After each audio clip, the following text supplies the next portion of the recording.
Porque te abates, ó minha alma, e te comoves, perdendo a calma.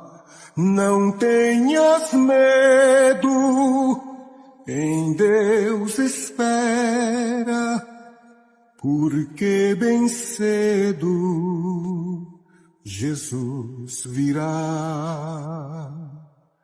Ele intercede por ti, minha alma, espera nele com fé e calma.